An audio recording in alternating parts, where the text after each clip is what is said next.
Hello dear student, हम continue कर रहे हैं class 8 science chapter 8 cell structure and function. Previous videos में हमने टाइप ऑफ सेल के बारे में देखा था, नंबर ऑफ सेल के बारे में देखा था, size and shape of the cell के बारे में देखा था। अब जो हम स्टार्ट करने जा रहे हैं वो है सेल स्ट्रक्चर एंड फंक्शन, कि सेल का स्ट्रक्चर क्या होता है और उसके क्या क्या फंक्शन होते हैं। अगर आपने हमारे प्रीवियस वीडियोस नहीं देखे हैं तो आप हमारे चैनल ब्रजेश बागड़ी पे हमारे वीडियोस देख सकते हैं। आपको यदि हमारे वीडियोस पसंद आ रहे हैं तो हमारे चैनल को लाइक, सब्सक्राइब एवं वीडियो को शेयर करें, साथ ही साथ बेल आइकॉन प्रेस करें ताकि आपको लेटेस्ट वीडियो की अपडेट मिलती रहे। तो अब हम स्टार्ट करने जा रहे हैं cell structure and function. You have learn that each living organism has many organs. आपने देखा होगा कि हर जो लिविंग ऑर्गेनिज्म होता है वो अलग अलग तरह के ऑर्गन्स रखता है ना, उसके ऑर्गन्स अलग अलग फंक्शनिंग के लिए अलग अलग ऑर्गन्स होते हैं। You have studies in class 7th about the digestive organ which together constitute the digestive system. Class 7th में आपने डाइजेस्टिव ऑर्गन्स के बारे में पढ़ा था, जो मिलके क्या बना रहे थे, डाइजेस्टिव सिस्टम बना रहे थे। Each organ in the system perform different functions such as digestion, assimilation, absorption. Her organ जो था वो अलग अलग फंक्शन परफॉर्म कर रहा था। जैसे डाइजेशन है, डाइजेशन फूड हम खाते हैं उसको डाइजेस्ट करना, एसिमिलेशन मतलब उसको बॉडी में हर पार्ट तक पहुंचाना, फिर एब्जॉर्ब होना और फिर उसका यूज़ होता था। Similarly different organ of A plant perform specific और स्पेशलाइज्ड फंक्शन। इसी तरह प्लांट में भी क्या होते हैं, जो डिफरेंट ऑर्गन्स होते हैं वो स्पेसिफिक या स्पेशलाइज्ड फंक्शन परफॉर्म करते हैं। For example roots help in the absorption of water and minerals. जैसे कि रूट वो किस में हेल्प करती है, एब्जॉर्प्शन में हेल्प करती है वाटर एंड मिनरल्स के। Leaves as you have learn in class 7th are responsible for synthesis of food.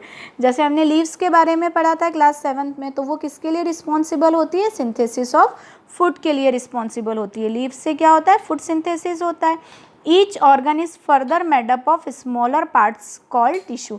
Her organ जो है वो किससे मिलके बना है, स्मॉलर पार्ट से, जिसे क्या बोला गया है, टिश्यू बोला गया है। A tissue is a group of similar sales performing a specific function. Tissue क्या है, एक सिमिलर टाइप ऑफ सेल का ग्रुप है ना, जो एक जैसी सेल्स हैं उनका ग्रुप है जो कि पर्टिकुलर स्पेसिफिक टाइप के फंक्शन को परफॉर्म करता है। पहली realised that an organ is made up of tissue which is turn are made up of cell. पहली ने ये देखा कि जो ऑर्गन टिश्यूज से मिलके बने हैं वो किससे मिलके बने हैं, सेल से मिलके बने हैं। मतलब हम ये बोल सकते हैं कि किसी भी लिविंग ऑर्गेनिज्म का जो बेसिक स्ट्रक्चर यूनिट है वो क्या है, सेल है। मतलब हर ऑर्गेनिज्म पहले किससे मिलके बना है, सेल, और सेल ने मिलके फिर क्या बनाया है, टिश्यूज बनाया है। अब हम देख रहे हैं नेक्स्ट उसमें पार्ट्स ऑफ द सेल, कि सेल में कौन कौन से पार्ट होते हैं। तो देखिए मैं जनरल में बताती हूँ, अगर ये सिंपली सेल है तो कोई भी सेल मेनली 3 पार्ट से मिलके बनती है ना।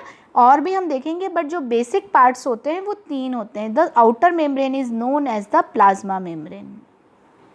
जो आउटर मोस्ट मेम्ब्रेन होती है वो क्या कहलाती है, प्लाज्मा मेम्ब्रेन कहलाती है, ठीक है ना। इसके बाद जो है नेक्स्ट इस ये जैसे, तो ये आउटर मोस्ट मेम्ब्रेन जो है ये क्या कहलाएगी, प्लाज्मा मेम्ब्रेन।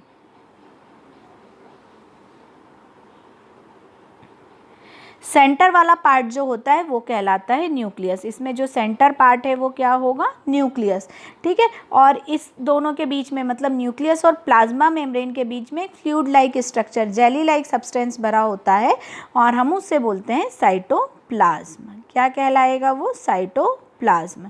मतलब किसी भी सेल में बेसिकली 3 पार्ट जो हैं वो होते हैं, plasma membrane, nucleus and cytoplasm. और जो डिफरेंट सेल ऑर्गेनेल्स हैं वो उसी साइटोप्लाज्म में प्रेजेंट होते हैं। तो वो हम देखेंगे कि कौन कौन से सेल ऑर्गेनेल्स प्रेजेंट होते हैं, बट मेनली या बेसिकली जो स्ट्रक्चर होता है वो 3 कंपोनेंट से मिलके बनता है।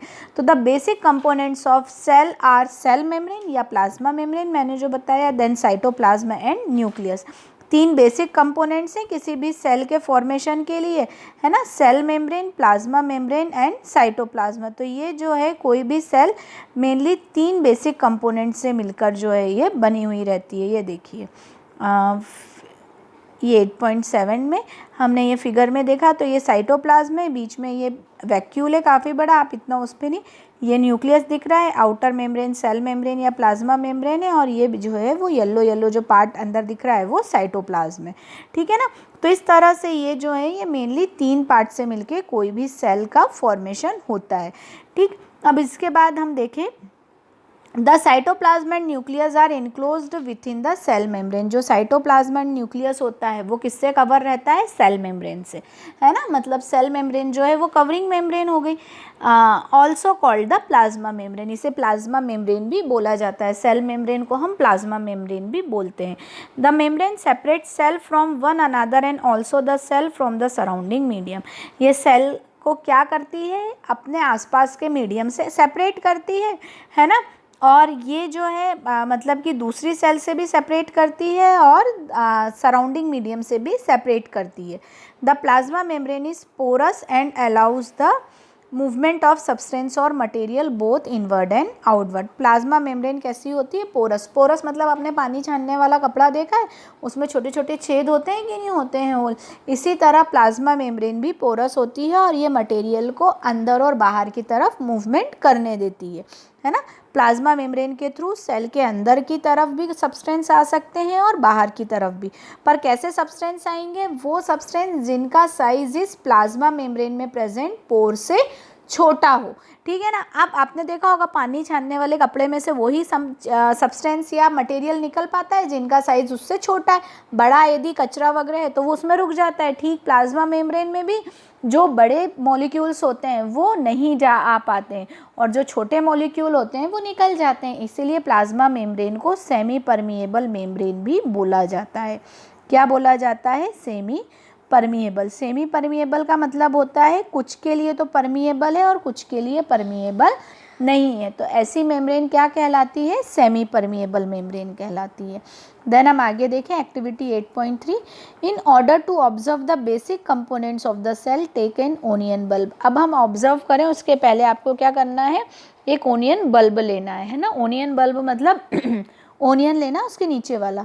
Remove the dry pink covering, उसकी ड्राई पिंक कवरिंग को रिमूव करना है और easily separate this from the fleshy white layer of the bulb with the help of forcep. और जो अंदर का फ्लैशी एरिया है वो आपको निकालना है। You can also break the onion bulb and separate out thin layers, आप तोड़ के भी उसको निकाल सकते हैं। Place small piece of thin onion peel in a drop of water और ए ग्लास स्लाइड। अब आपको उसकी बिल्कुल पतली सी लेयर कहाँ लेनी है, ग्लास स्लाइड पर लेनी है। ग्लास स्लाइड ऐसी जो है बनी हुई आती है, उसके ऊपर आपको बिल्कुल पतली सी मेम्ब्रेन उसकी लेनी है। The thin layer can be cut into smaller pieces with the help of blade और फोर्सिप।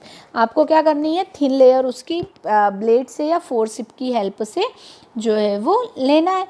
Add a drop of methylene blue solution to the layer and place a cover slip it. अब उसके अंदर आपको मैथिलीन blue solution डाल देना है ताकि ये वो कलर हो जाए और आपको इजीली आइडेंटिफाई या दिखाई दे। While placing the cover slip ensure that there are no bubbles under the covering.